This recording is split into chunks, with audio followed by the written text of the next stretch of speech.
quick question for you kids. When you get money, whether it's from an allowance, chores, a birthday, or a job, what usually happens to it? Most people spend it first and hope there's still some left later. But today I'm going to teach you a smarter way to use money that helps you keep it, grow it, and use it to help others. It's called the PRG method.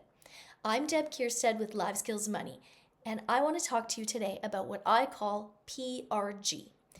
PRG stands for 3 important money jobs. P, pay yourself first. R, retirement. And G, gifting. Let's break those down really quickly. Pay yourself first means putting money aside for you before you spend it on other things. Retirement is money you save for when you're much older and don't want to work at a job anymore or get paid to work. That might sound far away, and it is, but starting early makes it way easier later.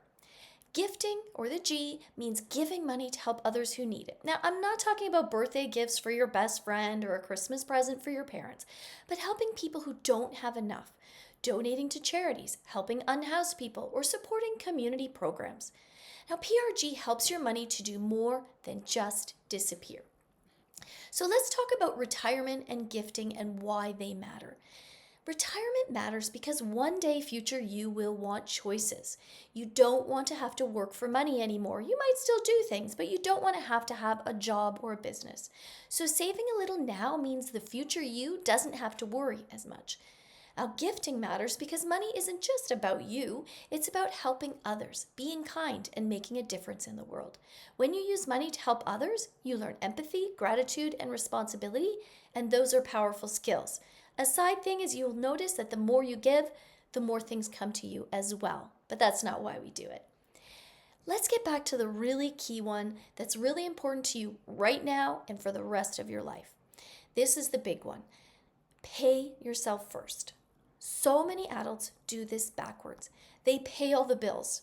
They take care of the food, the hydro, the mortgage, the car payment. And then, after that, if there's anything left, then they save. But usually nothing is left.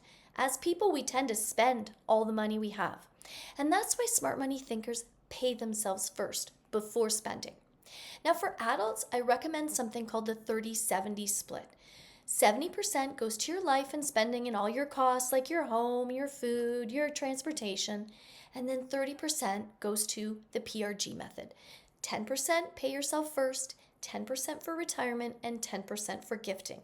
That means that for every $100 earned, $30 has a job right away to go into paying yourself, retirement, and gifting before all the rest gets taken care of. Now, that's what I think that you should do as an adult. But the great part about when you're a kid is you have less money you have to spend and more money you can put into other things. So that's why I like to recommend Marg's method for kids. When you're a kid, you don't have all those bills, and that makes this the perfect time to build strong money habits. Marg's method is awesome. It is named after my neighbor who at this point in time is 98 years old. She gave me the idea for it, and my kids started to using it quite a while ago. So here is how it works. Every time you earn money, and every time you split it in half. Half of it you can spend however you want. No guilt, no shame, and your parents don't get to tell you how to spend it. You decide completely on your own. The other half goes somewhere you can't easily touch it, a savings account with your parents or somewhere safe. Then you decide how to divide that saving half.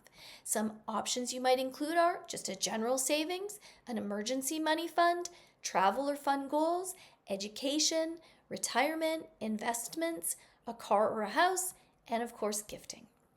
You choose what matters most to you, although I highly recommend you always include the pay yourself first, retirement, and gifting in your half. This is how money stops being random and starts having a purpose. My sons used Marg's method from the time they both got their first jobs. My older son started at 12 with his first job, and by 24, he bought his first house with his own money. I did not help him at all. I didn't give him a penny. My younger son was able to replace his car at 19 when it was badly damaged. Again, I didn't pay for any of it. Not because they made tons of money, but because they built the habit early. And that's the goal, right? Building those habits, those muscles that teach you how to spend your money. Money doesn't need to be stressful. When you give it a plan, it works just for you. Now, here's something really important. If you can keep using Marg's method forever, that's amazing. It's a powerful way to manage your money. But as you get older, life gets more expensive, you might have children, bills, rent, food, and responsibilities can make the 50-50 split harder. And that's okay. That's where the 30-70 PRG method comes in, and that's still very strong, very healthy money management. What matters most isn't the exact numbers. It's not how much you make, but it matters how you're spending and saving and using those spending and saving strategy muscles. Doing the same money habits, healthy money habits over and over, paying yourself first, saving on purpose, giving to others, thinking ahead. That's what gives you real money strength, not an empty bank account and definitely not maxed out credit cards. Strong habits equals strong money, and that's what we're building right now in Life Skills Money Academy.